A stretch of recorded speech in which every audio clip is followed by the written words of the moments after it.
मानी नैथानी दोपहर के 12 बजने को हैं। तमाम बड़ी खबरों को विस्तार से लेकर हम हाजिर हैं। इस बुलेटिन में मेरे साथ मेरी सहयोगी सलोनी श्रीवास्तव भी जुड़ेंगे, लेकिन पहले मैं रुक करूंगी इस वक्त की बड़ी खबर का। और केंद्रीय मंत्री स्मृति ईरानी ने जिस तरह से बोला है वो खबर हम सबसे पहले आपको यहां पर दिखा रहे हैं। दरअसल मनीष सिसोदिया की जमानत को लेकर जिस तरह से कोर्ट की ओर से टिप्पणी की गई है, उसे लेकर स्मृति ईरानी ने हमला बोला है और ये कहा है कि किस तरह से सरकारी तंत्र का दरअसल दुरुपयोग किया गया। ये कोर्ट की टिप्पणी है, ये एक गंभीर टिप्पणी है और यही कारण है कि बीजेपी के तमाम नेता जो हैं वो आम आदमी पार्टी पर हमलावर है। न केवल इतना, बल्कि जो सबूत हैं उनसे भी छेड़छाड़ की संभावना से इनकार नहीं किया जा सकता है। ये कोर्ट द्वारा टिप्पणी की गई है, तो जाहिर सी बात है कि ऐसे में बीजेपी को, और जब ठीक 2 दिन बाद यानी कि 25 मई को छठे चरण का चुनाव है, जिसमें दिल्ली की जो 7 सीटें हैं उन पर भी चुनाव होना है, ऐसे में दिल्ली की सियासत क्या मोड़ लेती है। क्योंकि आम आदमी पार्टी की अगर बात की जाए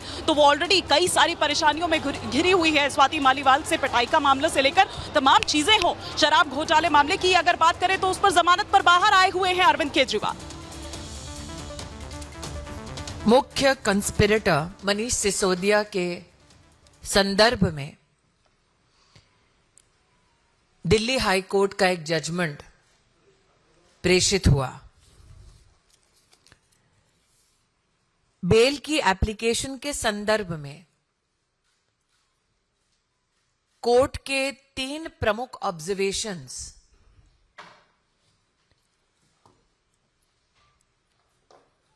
मनीष सिसोदिया और आम आदमी पार्टी के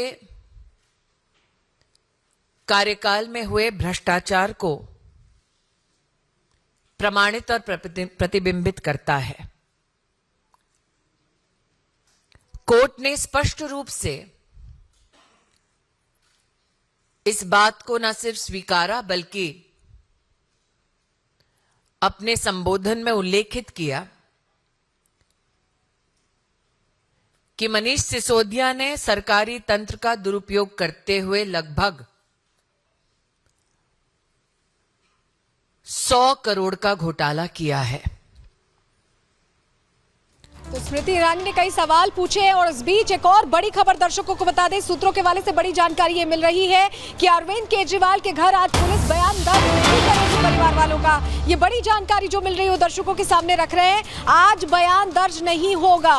पहले ये खबर थी कि आज माता पिता का बयान दर्ज हो सकता है, लेकिन अब ये जानकारी मिल रही है कि बयान आज दर्ज नहीं किया जाएगा। एसआईटी पहले पहुंचने वाली थी, लेकिन अब जो जानकारी मिल रही है उसके मुताबिक बयान दर्ज नहीं होगा। बड़ी खबर इस वक्त की दर्शकों को बता रहे हैं। पहले माता पिता का और सुनीता केजरीवाल का बयान दर्ज करने की बात थी, क्योंकि पूरा जो घटनाक्रम है बदसलूकी कांड का वो ड्राइंग रूम के अंदर लोगों की मौजूदगी में, घर के लोगों की मौजूदगी में हुआ था। ऐसे में बयान दर्ज करने की बात की जा रही थी, लेकिन अब जो जानकारी मिल रही है उसके मुताबिक एसआईटी नहीं पहुंचेगी आज सूत्रों के हवाले से। हालांकि ये कब पहुंचेगी एसआईटी, इसको लेकर अभी और जानकारी का इंतजार है, लेकिन जांच लगातार तेजी से आगे बढ़ रही है। इस पूरे मामले में एक्शन तेजी से देखा जा रहा है।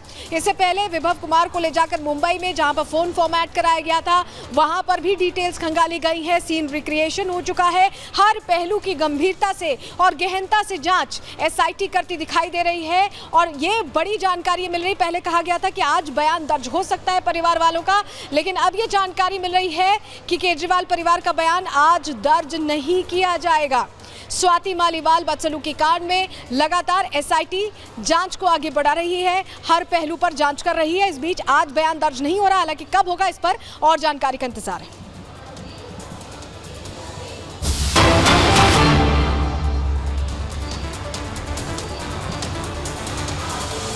और इस वक्त जो सीधी तस्वीरें आप देख पा रहे हैं, ये दिल्ली में मनोज तिवारी का दरअसल जो रोड शो है वो इस वक्त चल रहा है। जैसा कि मैंने पहले भी आपको कहा कि 25 तारीख को परसों दिल्ली की 7 जो सीटें हैं उनमें भी वोटिंग होनी है और आज चुनाव प्रचार का आखिरी दिन है शाम 5 बजे तक। इसीलिए तमाम जो राजनीतिक दल हैं वो अपनी पूरी ताकत झोंके हुए हैं। लेकिन जहां तक बात हम बीजेपी की करें और दिल्ली की इन 7 सीटों की करें तो इन 7 में से 6 चेहरे बदल दिए हैं, लेकिन एक जो चेहरा नहीं बदला वो है मनोज तिवारी का। और यहां इस वक्त आप उनको अभी रोड शो यहां पर करते हुए देख रहे हैं। पूरी सड़क आप देखिए कि बीजेपी के झंडों से, भगवा झंडों से पटी पड़ी है। तो दिल्ली की जनता के बीच उन तमाम दावों को लेकर इस वक्त मनोज तिवारी वहां पर मौजूद हैं, लेकिन क्या इस बार भी वैसा ही प्यार दिल्ली की जनता का मिलेगा, ये देखने वाली बात होगी। क्योंकि इस दौरान हमने कई तमाम चीजें जो हैं वो देखी, छठा चरण आते आते तक, और क्योंकि छठे चरण में ही दिल्ली में चुनाव है, दिल्ली की 7 सीटों पर मनोज तिवारी भी चुनावी ताल ठोक रहे हैं। और जैसा कि मैंने पहले भी कहा कि 7 चेहरों में से 6 चेहरे बदल दिए गए, क्योंकि इस बार बीजेपी की ओर से जो यंग ब्रिगेड है, युवा जो ब्रिगेड है, उस पर भरोसा जताया गया है। लेकिन एक बार फिर से जिन पर भरोसा जताया गया वो है मनोज तिवारी, जिनके खिलाफ चुनावी ताल ठोक रहे हैं कन्हैया कुमार। हमारे साथ बात करने के लिए मनोज तिवारी जी हैं। मनोज जी, आज चुनाव प्रचार का आखिरी दिन है, बड़ा जन सैलाब इस चुनाव प्रचार में उतरा है आपके साथ। लोगों का बहुत प्यार है, आशीर्वाद है। इतनी गर्मी में लगभग 1 किलोमीटर लंबा तो रोड शो है और जाना बहुत दूर है, तो इसलिए आज सभी कोई गाड़ी पे ही चल रहा है। और वास्तव में लोगों का बहुत समर्थन है चारों तरफ से, चाहे वो रिक्शा वाले हों, चाहे वो दुकानदार हों, सभी लोगों का बहुत प्यार है। एक तरफ आपका काम, दूसरी तरफ नया उम्मीदवार, और लगातार ही आपको पर्सनल अटैक करते हुए नजर आ रहा है। किस तरीके से ये देखते हैं? देखो, हमने तो 10 साल से अपने क्षेत्र को बहुत तरीके से संभाला है और विपरीत परिस्थितियों में संभाला है, क्योंकि लोकल गवर्नमेंट आम आदमी पार्टी की है और उन्होंने दिल्ली को बहुत सारे क्षेत्र में रुला रखा है। फिर भी उसके बावजूद मेट्रो लाना, ट्रैफिक जाम को हटाना, सेंट्रल स्कूल लाना, रेलवे स्टेशन बनाना, ये सब काम ऐसे हैं जो मोदी जी के आशीर्वाद से करने में सफल हो गए। और मेरा पूरा विश्वास है, चूँकि ये चुनाव मोदी जी के प्रधानमंत्री बनने का है, तो इन लोगों ने, जो लोग हैं, उनको समझ में आ रहा है और वो बहुत सारा प्यार दे रहे हैं। और मुझे लगता है कि अब मोदी जी को प्रधानमंत्री बनाने के साथ साथ दिल्ली की अन्य समस्याएं, पानी की समस्या, गली की समस्या, जल जमाव की समस्या, बुजुर्गों के पेंशन की समस्या, इसके लिए भी जो दूसरी चाबी है, जो 25 साल से या तो कांग्रेस के पास थी या तो आम आदमी पार्टी के पास, वो भी अब मिल जाएगा, ऐसा मुझे लगता है। जो दावा लगातार कांग्रेस और आम आदमी पार्टी कर रही है कि दिल्ली में वो सातों के सातों सीट जीतने वाली, उसको लेकर क्या कहेंगे आप?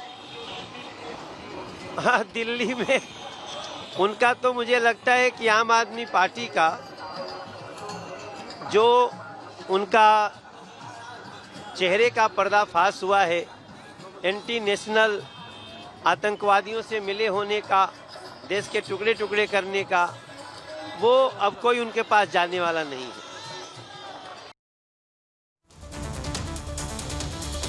और हमारे साथ हमारे सहयोगी लोमस लगातार रोड शो को कवर करते हुए आगे बढ़ रहे हैं। लोमस, आपने बात भी की मनोज तिवारी से, जीत का विश्वास दिखा रहे हैं, किस तरह का वहां पर आप भीड़ का उत्साह देख रहे हैं, क्या देख पा रहे हैं, दर्शकों को बताएं।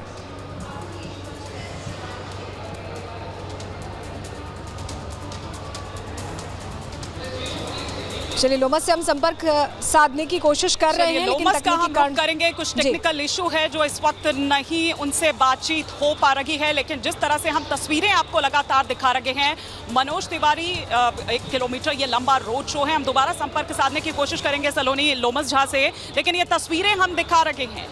नॉर्थ ईस्ट दिल्ली की लड़ाई आखिर कौन जीतेगा? कन्हैया कुमार उनके खिलाफ चुनावी ताल ठोक रहे हैं और इससे पहले ही हमने देखा कि किस तरह से अटैक जो है वो किया जा रहा है। अब जब परसों यानी कि 25 तारीख को दिल्ली की 7 सीटों पर वोट डाले जाने हैं, तो आखिर, क्योंकि अगर जो आम आदमी पार्टी की बात करें तो वो बिल्कुल आश्वस्त है, वो ये कह रही है कि 7 की 7 सीटें जो हैं वो इस वक्त INDIA गठबंधन जो है उसके खाते में आएगी। क्योंकि पहली बार सलोनी ऐसा है कि कांग्रेस और आम आदमी पार्टी जो हैं वो मिलकर चुनाव लड़ रहे हैं और कई इन 7 सीटों में तो जगह ऐसी भी हैं जहाँ पर कांग्रेस आम आदमी पार्टी के लिए और आम आदमी पार्टी कांग्रेस के लिए वोट कर रही है। बिल्कुल, आप बड़ी बात बता रही हैं हिमानी कि किस तरह से ये अब समीकरण बदल सकता है। हालांकि क्या कुछ होगा ये 4 जून को पता चलेगा। लेकिन अगली बड़ी खबर का रुख करेंगे, जहां आपको बताएं छठे चरण के लिए चुनाव प्रचार का आज श्रावस्ती में भी आखिरी दिन